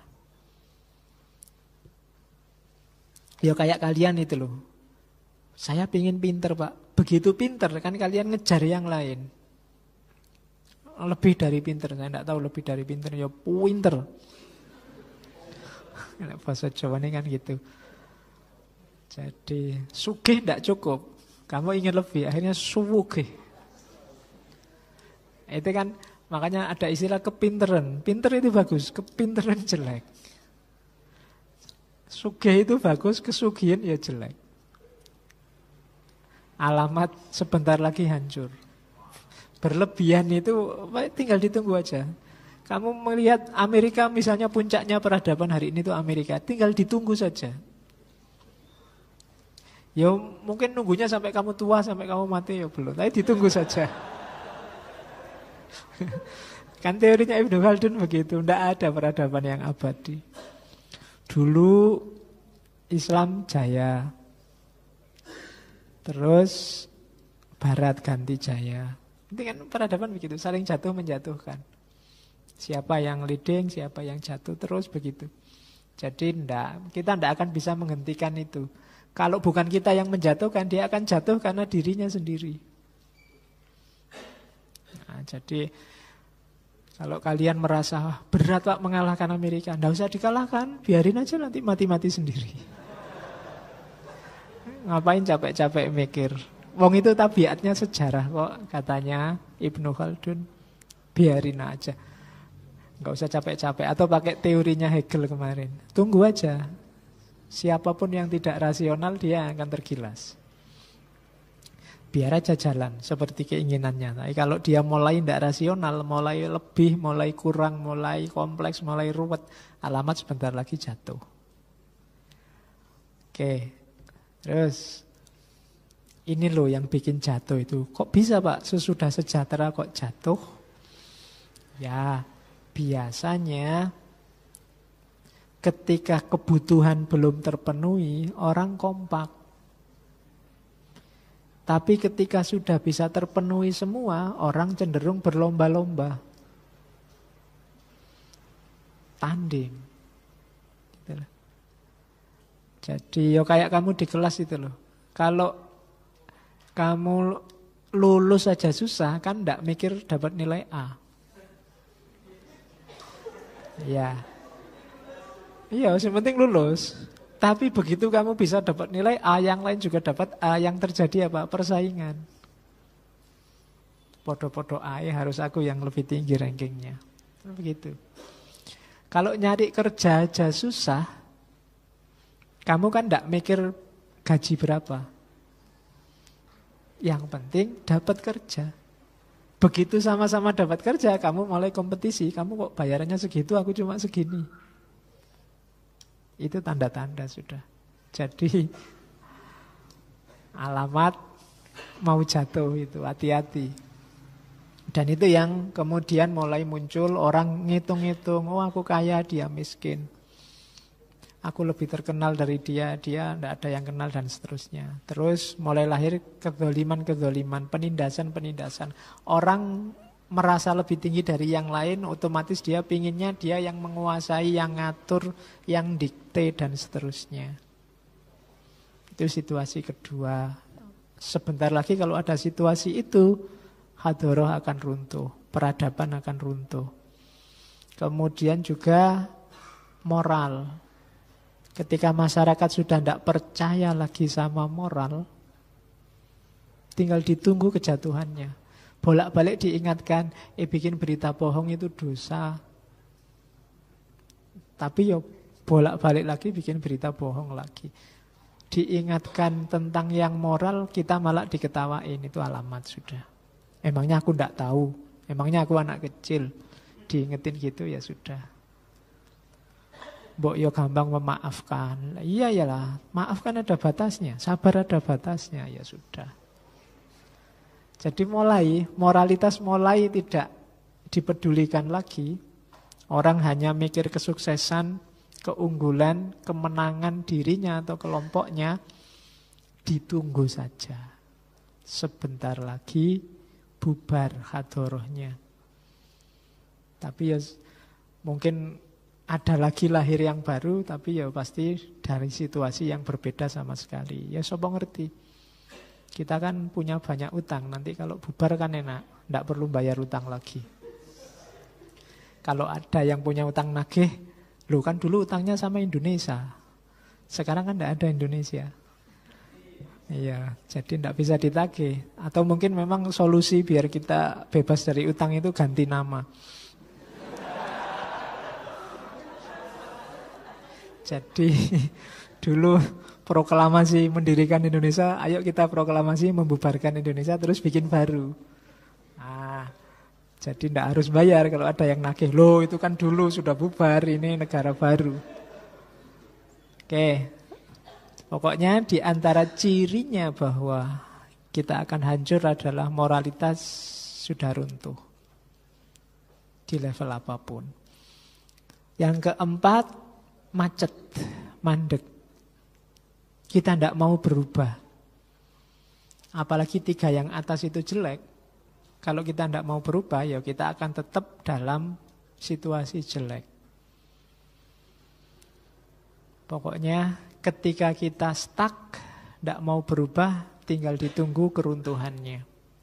Tidak mau berubah itu berarti menutup mata, menutup telinga terhadap wawasan yang baru, pengetahuan yang baru. Atau yang terakhir, kalau ini sama sekali tidak bisa ditolak, bencana alam. Ya mungkin malaikatnya wis jengkel. Ini sudah waktunya hancur kok masih bertahan tidak hancur-hancur. Tapi sama malaikatnya ya sudahlah, dikasih shortcut aja lah, cepet. Selesai, runtuhlah peradaban. Jangan salah, beberapa kerajaan kita itu juga hancur karena bencana alam. Misalnya Mataram kuno itu juga bencana alam. Konon mulai jatuhnya Mojopahit itu karena banjir bandang. Kemudian dan seterusnya. Jadi kadang-kadang mungkin Allah intervensinya itu. Sudah terlalu lama, sudah sejak dulu kayak orang sekarat kok tidak mati-mati, kesuwen disuntik mati aja. Dan suntik matinya peradaban itu dikasih bencana alam. Habis kan cepet. Teroris-teroris itu mau ngebom, bingung ngebom di mana. Kayak di Indonesia kan gagal terus. Paling korbannya 1-2. Itu kurang cerdas. Bikin aja pabrik mercon. Pabrik mercon bisa langsung 50 orang. Habis. Nah, itu mungkin peringatan juga bahwa jangan-jangan titik-titik hadoroh kita sedang menurun. Jadi itu ciri-ciri runtuhnya hadoroh. Ini yang teori siklus saya bilang tadi. Ini yang teori siklus saya bilang tadi. Jadi Ibnu Khaldun ini termasuk aliran sejarah yang circle, tidak linier. Kalau sejarah itu linier, tidak perlu kita belajar dari sejarah. Karena peristiwa selalu baru. Tapi karena sejarah itu berulang, circle, maka sejarah sangat penting. Jangan sampai kita jatuh ke lubang yang sama 2 kali. Ya pasti diawali dari lahir, tumbuh, dewasa. Hati-hati kalau sudah dewasa. Biasanya terus stagnan. Merasa sudah puncak, ya stagnan. Karena sesuatu itu kalau sudah puncak kan nggak ada alternatif lagi selain turun atau bertahan. Nggak ada lebih tinggi lagi. Wong sudah puncaknya. Mau naik ke puncak gunung kan sudah sampai puncaknya gunung kan selesai. Masuk ada, saya ingin lebih tinggi dari puncak, nggak ada. Alternatifnya apa? Kamu bertahan di puncak atau melorot turun. Jadi lahir, tumbuh, dewasa, stagnan, menurun, tua, dan mati. Persis kayak orang, kayak manusia. Manusia itu kan lahir dulu. Terus dia tumbuh. Akhirnya dewasa. Punya kerjaan, mapan, punya anak, punya aktivitas rutin, dan seterusnya. Terus stagnan. Percayalah kemudian akan menurun. Menjadi tua. Seganteng apapun dirimu, besok tua dan jelek. Kecuali kamu operasi plastik terus. Ayo, tempeli plastik. Kalau plastiknya habis ya diganti beton. Ben tambah awet. Iya, jadi kan bisa dimumi, Pak. Ya sak cakep-cakepnya mumi ya kayak gitu wajahnya. Jadi menurun, tua. Kalau di barat ada legenda Highlander, gak iso mati-mati, tapi cuma legenda mitos. Ya, dulu saya punya teman yang buyutnya itu usianya sampai 107 tahun. Jadi waktu saya diajak ke sana sama teman-teman, wih, iki simbahmu ini jangan-jangan Highlander. Nggak mati-mati sampai tua. Oke, menurun, pasti menurun. Yo, jangan dikira orang umur 100 sekian itu terus masih kinclong, pasti menurun paling enggak. Tinggal nunggu waktu untuk mati. Tapi kematian nanti ada kelahiran lagi, tumbuh lagi, circle sifatnya. Itulah sejarah. Sejarah apapun, tidak cuma sejarah individu kayak tadi. Institusi apapun, desa, kota, RT, RW, kampus. Yang kuliah di UIN, jangan-jangan UIN itu sudah melewati masa dewasa, wong kampus paling tua. Jadi ya tinggal ditunggu saja. Oke. Ya kan kalau sudah puncak kan tidak ada atasnya lagi sudah. Alternatifnya 2, stagnan bertahan di puncak atau turun. Kalau kamu takut ketinggian ya cepat-cepat turun. Oke. Terus kuncinya apa? Tumbuh dan berkembangnya masyarakat Kalau menurut Ibnu Khaldun, asobiyah. Asobiyah itu terjemahannya mungkin pasnya solidaritas sosial. Semakin kuat asobiyah, semakin kuat struktur masyarakat. Semakin asobiyah yang dilarang itu kan asobiyah yang sifatnya dogmatik. Tapi secara sosial, asobiyah ini jadi kunci kohesi sosial. Kalau bahasanya Durkheim. Kapan-kapan kita ngomong Durkheim ya. Filosof barat tapi namanya sangat Islam. Ya itu bapaknya mungkin suka sama Islam. Jadi ngasih namanya, ya harusnya Abdurrahim tapi terus jadi Durkheim. Beliau enggak, memang begitu. Kamu tanya bapaknya kalau nggak percaya. Jadi kuncinya asobiyah. Yang menjamin asobiyah apa? Paling kuat asobiyah itu keturunan, kekerabatan. Kalau masyarakat itu saudara semua, itu lebih kuat kohesinya. Makanya Nabi wanti-wanti, al-muslimu akhul muslim. Dianggap saudara lah. Karena ikatan saudara ini ikatan yang paling kuat. Pacar aja bisa putus, kalau saudara susah putusnya. Maka keturunan, kekerabatan ini ikatan asobiyah paling kuat. Makanya dulu di antara strateginya pendatang itu untuk bisa membaur dengan masyarakat lokal itu menikahi masyarakat lokal. Dengan itu dia lebih terikat di sana. Punya sentimen sekarang, punya apa? Kedekatan. Jadi keturunan atau kalau tidak persekutuan. Persekutuan itu ya apa? Kayak dulu ada tentara sekutu itu kan persekutuan. Sekutu bukan maksudnya besarnya kecil sekutu. Jadi persekutuan itu ya bikin geng baru dari berbagai unsur terus jadi satu. Persekutuan antara UIN dan UGM dalam rangka mendemo apa, itu persekutuan. Jadi kesepakatan bersama itu bisa jadi dasarnya asobiyah. Kesetiaan itu juga bisa. Bukan saudara, bukan sekutu, tapi terpaksa harus setia karena sekarang jadi suaminya. Nah, itu kan jadi asobiyah. Karena sudah terlanjur bikin perjanjian, ya kita harus setia sama perjanjian. Atau penggabungan, merger itu bisa. Atau perbudakan. Perbudakan ini sebenarnya relasi paling rendah, tapi dialah bisa menjamin asobiyah juga. Biasanya budak dari siapa itu hidup matinya dipersembahkan pada tuannya. Jadi ada emosi keterikatan juga, ada solidaritas juga. Jadi untuk masyarakat itu kuat, asobiyahnya harus kuat. Perekat sosialnya kuat. Semakin longgar ikatan asobiyah ini, semakin bahaya kehidupan masyarakat. Maka semakin banyak kita terpecah-pecah hari ini, semakin tinggal nunggu waktu kita akan hancur. Karena memang negara, komunitas sosial ini kan kayak kesepakatan bersama. Semakin orang tidak sepakat, ya semakin kita diambang pembubaran. Maka hati-hati dengan hilangnya asobiyah. Ini proses yang pasti katanya Ibnu Khaldun.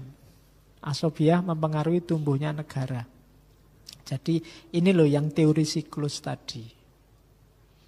Yang pertama, waktu negara didirikan itu biasanya kompak-kompaknya. Di era inilah lahir Sumpah Pemuda, karena memang fase pertama. Baru dekat-dekatnya, baru kompak-kompaknya. Asobiyahnya paling kuat. Zaman itu orang berjuang bersama, tidak pernah mikir kamu NU apa Muhammadiyah, kamu enggak. Hari ini kita lirik-lirikan, zaman dulu Mbah Hashim, Mbah Dahlan itu berjuang di jalurnya sendiri-sendiri tanpa harus lirik-lirikan. Karena punya musuh bersama. Jangan-jangan memang kita harus punya musuh bersama biar kompak. Yo nganggur-nganggur nyerang negara mana lah kan enggak apa-apa. Sopo ngerti kalau punya musuh bersama terus kita kompak. Dulu kan Gus Dur juga usulnya gitu, ini Indonesia nggak beres-beres, enaknya kita nyerang Amerika saja ya. Kan enak, katanya, lah kalau kalah Gus, kalau kalah kan enak, nanti kita di bawah Amerika kita makmur, Amerika kaya. Lah kalau menang Gus, nah itu yang saya belum mikir, kalau menang gimana terusan. Jadi kita nggak membayangkan kalau menang. Kalau kalah kan enak, kita tinggal nunggu, diatur, dikasih subsidi. Kalau menang yang susah. Jadi asobia paling kuat di era pendirian. Ya kalau kalian bikin organisasi lah. Organisasi itu paling kuat kan di era-era awal. Sentimennya paling kuat. Oke, peserta ngaji ini yang bertahan sampai hari ini dari generasi paling awal itu biasanya paling setia. Kadang-kadang pokoknya di selak-selak itu sudah nggak peduli dia ngaji paham apa ora, yang penting teko. Asobianya paling kuat. Oke, nah begitu negaranya jadi masuk ke tahap kedua. Sekarang sudah ada presidennya, ada pemimpinnya. Biasanya penguasa-penguasa ini ingin menciptakan status quo, stabilitas. Pemusatan kekuasaan. Bikin aturan yang menguntungkan penguasa, rakyatnya disuruh patuh.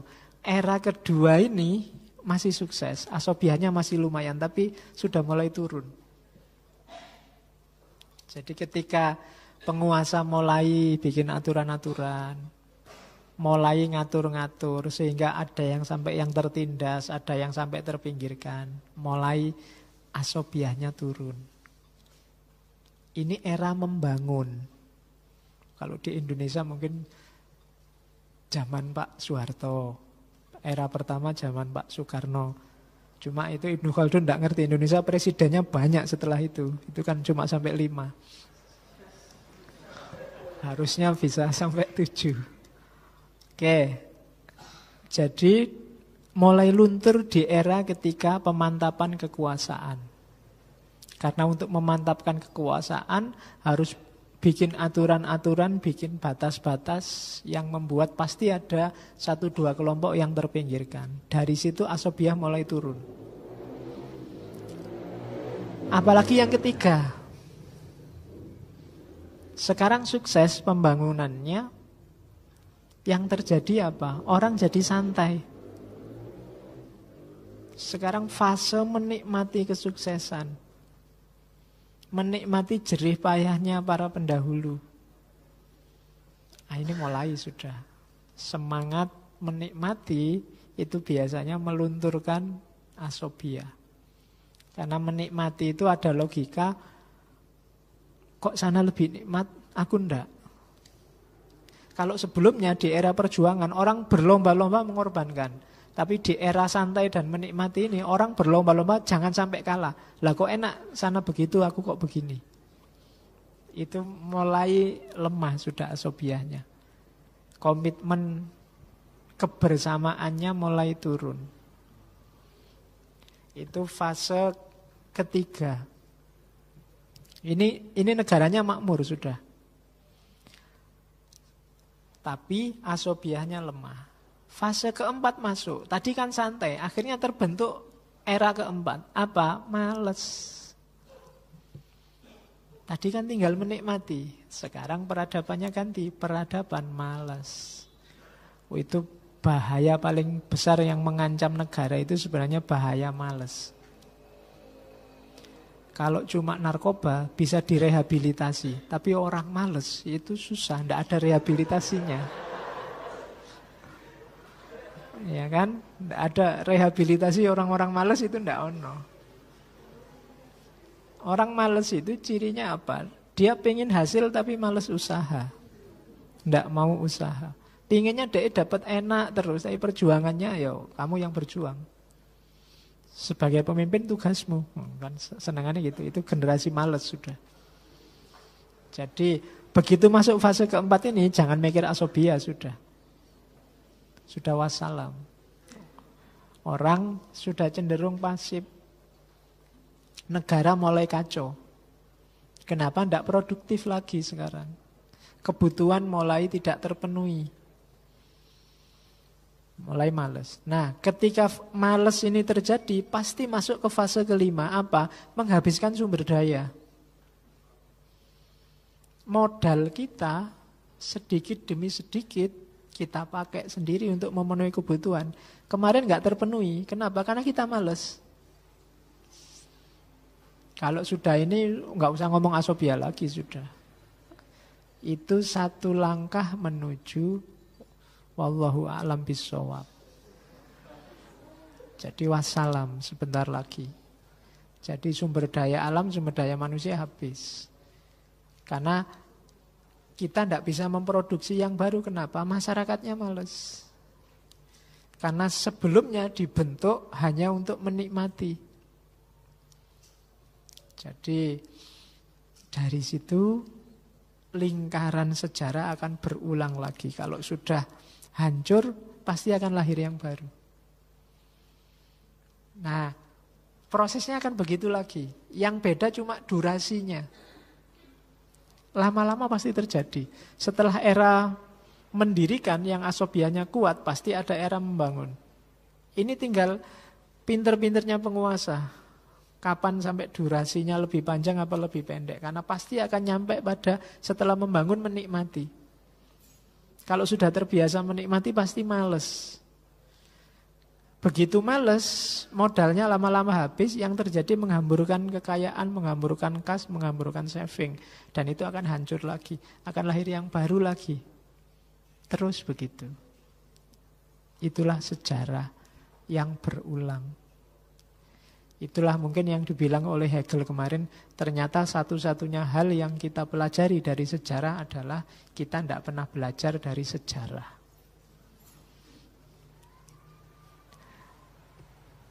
Oke. Nah, ini analisisnya. Puncaknya negara yang kalah itu ini. Ciri-ciri negara yang kalah. Oh, ini tidak enak. Ini di buku-buku pelajaran pasti tidak ada. Pelajarannya anak sekolah. Fi annal maghluba mula'aban bil iktidai bil ghalibi fi syi'arihi waziyihi wa nikhlatihi. Jadi cirinya orang kalah itu tergila-gila untuk meniru mereka yang menang. Apakah itu ciri fisik, pakaian, madhab pemikiran, bentuk kebiasaan dan adat mereka. Ini bisa kamu tembak kemana-mana pakai dalil ini bahwa siapapun yang lebih suka dengan di luar dirinya, tradisi yang di luar tempatnya, itu menunjukkan bahwa dia sebenarnya orang yang kalah. Tergila-gila untuk meniru yang mereka anggap menang. Kita niru itu kan karena kita menganggap yang kita tiru lebih baik, lebih bagus. Kalau ternyata yang kita tiru itu di luar jati diri kita, itu berarti dia yang menang, kita yang kalah. Cirinya simple. Ya sudah nggak usah nunjuk siapa-siapa, kita mungkin juga masuk di sini. Ya kan? Ya terserah mau dibunyikan Arab, apa Barat, apa Korea. Ya kan? Sekarang make up aja milih yang bau Korea. Kemudian yang kelompok sana milih yang bau Arab. Ada yang bau gaul, ada yang bau Barat. Ada yang bau kecut. Itu menunjukkan mentalmu mental kalah. Jangan salah lo ya, baju yang kamu pakai hari ini itu sebenarnya ya bukan identitas asli kita. Ya semoga itu tidak diiringi mental bahwa ini yang bagus Pak hari ini. Sementara yang milikmu itu yang jelek. Memang busana nasional kita kan beberapa memang agak ribet. Bayangkan busana Jawa kemana-mana pakai konde itu kan sumpek. Mau ngaji filsafat dadak pakai konde, pakai anu kan susah, apalagi yang laki-laki. Apalagi kamu pakai baju daerah Papua misalnya, susah lagi kalau mau ngaji. Ya, jadi ini mental. Jadi perhatikan kata-kata tergila-gila itu. Ya boleh, bukan berarti dilarang. Tergila-gila itu menganggap yang serba budaya yang kamu kagumi itu pasti baik, sementara yang milikmu itu jelek. Itu perilaku bangsa yang kalah. Kamu sedang kalah. Katanya Ibnu Khaldun lagi, jiwa bangsa yang ditaklukkan cenderung memandang bahwa bangsa yang menaklukkan mereka memiliki kesempurnaan yang sifatnya alamiah. Yo, yang kayak Amerika itu sudah yang bagus, ciri peradaban modern. Nah, itu ciri kalah. Yo, yang kayak negara di Timur Tengah itu yang bagus, itulah ciri yang sesuai dengan agama kita. Yo, yang kayak gitu. Itu mental sudah. Jadi jiwa kita berarti jiwa yang takluk, katanya Ibnu Khaldun loh ya. Jadi kita anggap yang alamiah ya itu sudah. Padahal itu tidak alamiah, karena kamu sebenarnya hanya niru. Oke. Saya sering bilang kan kayak situasi Indonesia ini mungkin kostum tertentu tidak cocok. Karena kita punya suhu sendiri, punya iklim sendiri, punya cuaca sendiri yang tidak selalu pas untuk segala model baju. Kalau di barat misalnya dengan situasi kadang-kadang ada salju, maka ada baju-baju tebal kayak jin itu. Kalau di Indonesia ya dalam cuaca tertentu pakai jin itu merugikan. Karena hawanya kita lembab. Jadi ya selain nyopotnya juga susah, apalagi yang meledat-meledat itu.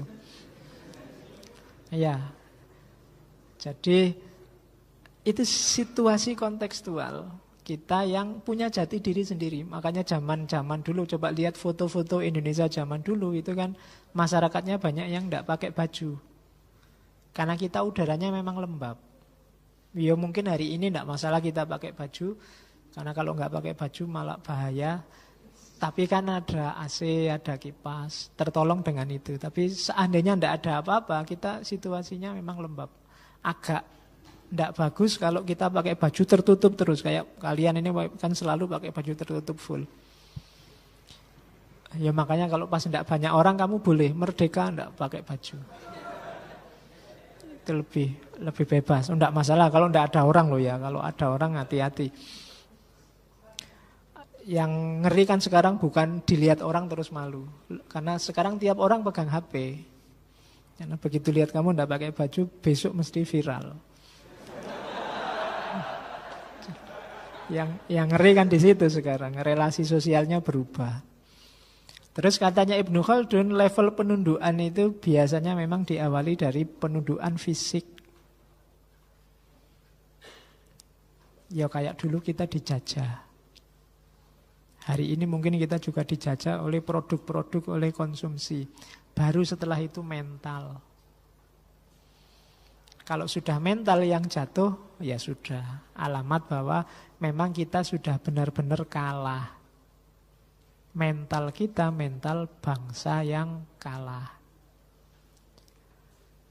Oke. Terus. Nah, ini katanya Ibnu Khaldun, throughout history, many nations have suffered a physical defeat, but that has never marked the end of a nation. But when a nation has become the victim of a psychological defeat, then that marks the end of a nation. Sepanjang sejarah banyak negara yang kalah secara fisik. But that has never marked the end of a nation. Tapi itu tidak pernah jadi tanda bahwa satu negara sudah habis. Tetapi saat satu negara menjadi korban dari kekalahan psikologis, itulah tanda bahwa negara itu sudah bubar, sudah selesai. Seolah-olah dia eksis, tapi sebenarnya tidak. Karena mentalnya mental kalah. Kita boleh kalah maju dalam bidang teknologi atau sains dari negara yang lain, tapi kita tidak boleh punya mental kalah. Mental takluk, mental tunduk yang kemudian isinya hanya imitasi-imitasi. Kita boleh sepak bolanya kalah. Nah, karena ya memang kalah, diakui saja kalah. Tapi tidak kemudian harus membuat mental kita juga mental kalah. Kalau sudah mental kita kalah, besok menang sekalipun tidak ada nilainya. Jadi nomor satu mentalnya harus mental menang. Mental menang itu berarti pede, percaya dengan identitas dan dirinya sendiri. Kan banyak itu kan orang yang tidak percaya sama dirinya sendiri. Kalau ada sepak bola, ala Indonesia mesti kalah gitu. Ya memang mesti kalah, tapi kan mentalnya mental menang. Oke. Jadi yang penting fisik boleh kalah, tapi mental jangan. Silahkan yang lain lebih cakep, itu kan fisik boleh kalah, tapi urusan yang lain tidak. Tidak menang juga maksudnya. Waduh, wae kalah itu. Terus ini dari Muqaddimah, sekali-sekali pakai quote yang bahasa Arab. Atba'ut taqalid la yakni annal amwata ahyaun bal annal ahya'a amwatun. Atba'ut taqalid itu orang yang niru-niru, para imitator, orang yang suka imitasi, orang yang suka, ini maksudnya termasuk warisan masa lalu. Hanya taklid pada ajaran terdahulu, hanya taklid pada nenek moyangnya dan seterusnya. Layakni annal amwata ahyaun. Bukan berarti bahwa yang sudah mati sekarang hidup lagi. Tapi kebalikannya, bal annal ahya'a amwatun. Tapi yang sekarang hidup itu sebenarnya mati. Jadi kalau kita tidak kreatif sama sekali, budaya kita hanya budaya ikut-ikutan, termasuk ikut-ikutan nenek moyang kita, tanpa ada kreativitas sama sekali, itu bukan berarti bahwa kita menghidupkan yang sudah mati. Tapi maksudnya justru kebalikannya, kita sedang mati, mematikan yang sekarang hidup. Jadi kebalikannya, makanya harus kritis, jangan hanya ikut. Kita punya sejarah sendiri, kita punya konteks sendiri. Bangun zaman sesuai visimu. Nenek moyangmu sudah bagus membangun dunia sesuai visi mereka. Ketika para ulama zaman dulu kita taklidi, itu yang salah kita yang taklid, bukan mereka. Mereka sudah berpikir sesuai zaman mereka masing-masing. Kita yang tidak kreatif, kita maunya niru saja. Melanjutkan Pak, ya melanjutkan itu alasan karena kita males tadi. Tidak mau berpikir yang baru. Akhirnya kita jadi bangsa yang hanya konsumen, mengkonsumsi. Dan jangan salah, orang yang mengkonsumsi itu disetir, didikte oleh orang yang memproduksi. Kuncinya di situ. Jadi jangan sampai kita jadi atba'ut taqalid. Karena itu berarti kita sedang bunuh diri, mematikan yang sekarang hidup. Oke. Terus, he who find a new path is a pathfinder, even if the trail has to be found again. by others. And he who walks far ahead of his contemporaries is a leader, even though centuries pass before he is recognized as such.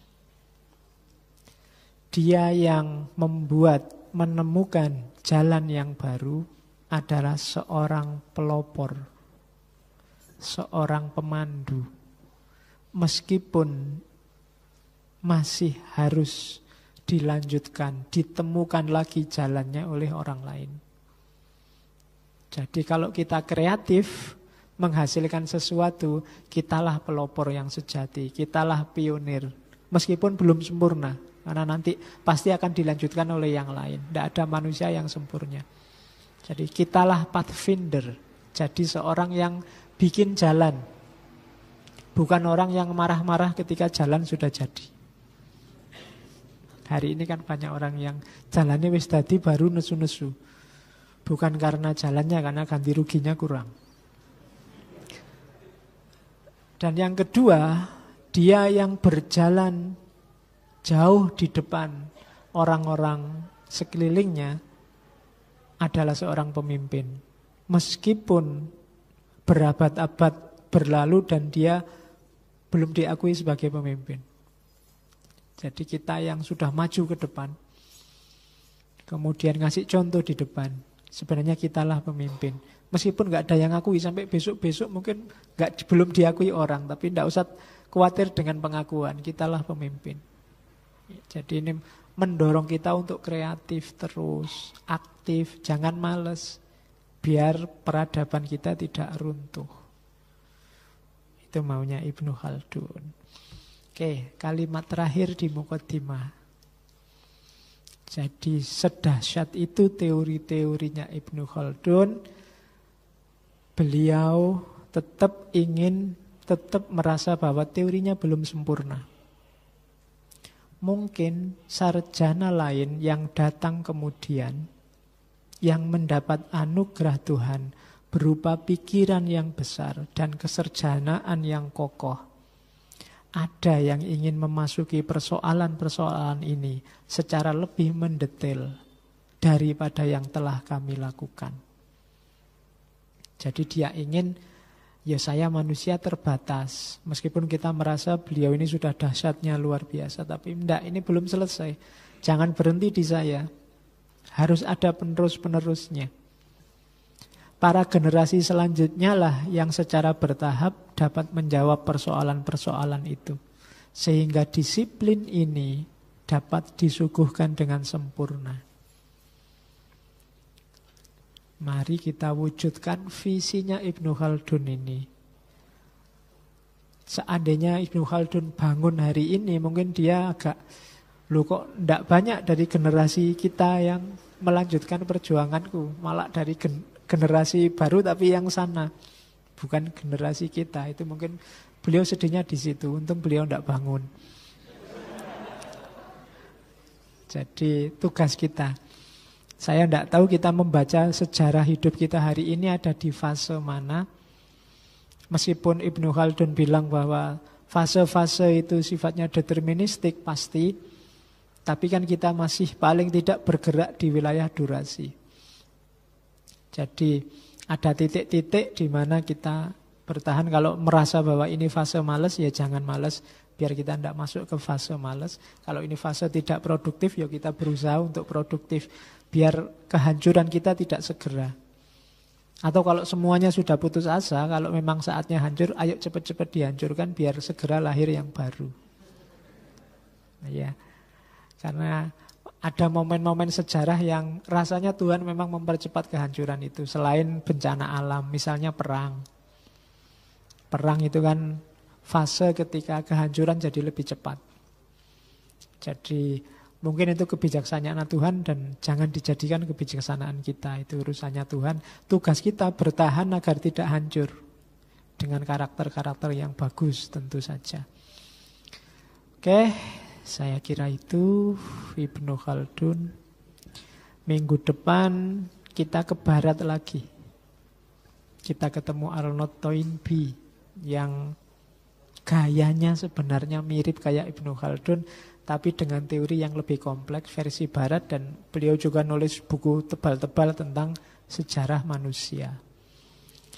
Semoga kita bisa ketemu lagi minggu depannya lagi masih Malik bin Nabi, dan terakhir kita ketemu Pak Kunto.